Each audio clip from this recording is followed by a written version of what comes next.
ኦሪት ዘጽአት ምዕራፍ 7 እግዚአብሔርም ሙሴን አለው፣ እይ እኔ ለፈርዖን አምላክ አድርጌሃለሁ፣ ወንድምህም አሮን ነቢይ ይሆንልሃል። ያዘዝሁህን ነገር ሁሉ አንተ ትነግረዋለህ። ወንድምህም አሮን የእስራኤልን ልጆች ከአገሩ ይለቅቅ ዘንድ ከፈርዖን ጋር ይናገራል። እኔም የፈርዖንን ልብ አጸናለሁ፣ በግብፅ ምድርም ድንቄንና ተአምራቴን አበዛለሁ። ፈርዖንም አይሰማችሁም፣ እጄንም በግብፅ ላይ አደርጋለሁ። ሠራዊቴንም የእስራኤልን ልጆች ሕዝቤን በታላቅ ፍርድ ከግብፅ አገር አወጣለሁ። ግብፃውያንም እጄን በግብፅ ላይ በዘረጋሁ ጊዜ የእስራኤልንም ልጆች ከመካከላቸው ባወጣሁ ጊዜ እኔ እግዚአብሔር እንደሆንሁ ያውቃሉ። ሙሴና አሮንም እንዲህ አደረጉ፣ እግዚአብሔር እንዳዘዛቸው አደረጉ። ፈርዖንንም በተናገሩት ጊዜ ሙሴ የ80 ዓመት ሰው ነበረ፣ አሮንም የ83 ዓመት ሰው ነበረ። እግዚአብሔርም ሙሴንና አሮንን እንዲህ ሲል ተናገራቸው፣ ፈርዖን ተአምራቱን አሳዩኝ ሲላችሁ አሮንን በትርህን ወስደህ እባብ እንድትሆን በፈርዖን ፊት ጣላት በለው። ሙሴና አሮንም ወደ ፈርዖን ገቡ፣ እግዚአብሔርም እንዳዘዛቸው እንዲሁ አደረጉ።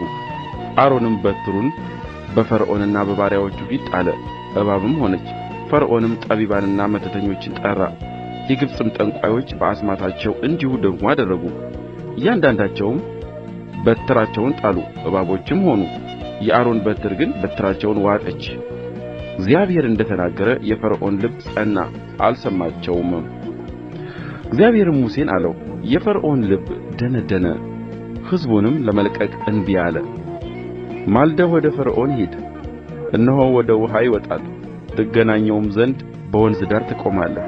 እባብም ሆና የተለወጠችውን በትር በእጅህ ትወስዳለህ፣ እንዲህም ትለዋለህ፣ የዕብራውያን አምላክ እግዚአብሔር በምድረ በዳ እንዲያገለግሉኝ ሕዝቤን ልቀቅ ብሎ ወደ አንተ ላከኝ፣ እነሆም እስከ ዛሬ አልሰማህም።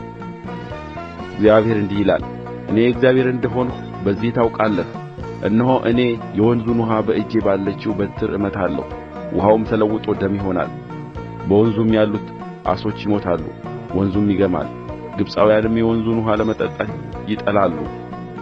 እግዚአብሔርም ሙሴን አለው፣ አሮንን በትርህን ውሰድ፣ ደምም እንዲሆኑ በግብፅ ውኆች በወንዞቻቸውም በመስኖቻቸውም በኩሬዎቻቸውም በውኃ ማከማቻዎቻቸውም ሁሉ ላይ እጅህን ዘርጋ በለው። በግብፅም አገር ሁሉ በእንጨት ዕቃና በድንጋይ ዕቃ ሁሉ ደም ይሆናል። ሙሴና አሮንም እግዚአብሔር እንዳዘዛቸው እንዲሁ አደረጉ። በትሩንም አነሣ፣ በፈርዖንና በባሪያዎቹም ፊት የወንዙን ውኃ መታ፣ የወንዙም ውኃ ሁሉ ተለውጦ ደም ሆነ። በወንዙም የነበሩ ዓሦች ሞቱ፣ ወንዙም ገማ። ግብፃውያንም ከወንዙ ውኃ ይጠጡ ዘንድ አልቻሉም፣ ደሙም በግብፅ አገር ሁሉ ነበረ። የግብፁም ጠንቋዮች በአስማታቸው እንዲሁ አደረጉ። እግዚአብሔርም እንደ ተናገረ የፈርዖን ልብ ጸና፣ አልሰማቸውምም። ፈርዖንም ተመልሶ ወደ ቤቱ ገባ፣ ይህንም ደግሞ በልቡ አላኖረውም። ግብፃውያንም ሁሉ የወንዙን ውኃ ይጠጡ ዘንድ አልቻሉምና በወንዙ አጠገብ ውኃ ሊጠጡ ቈፈሩ።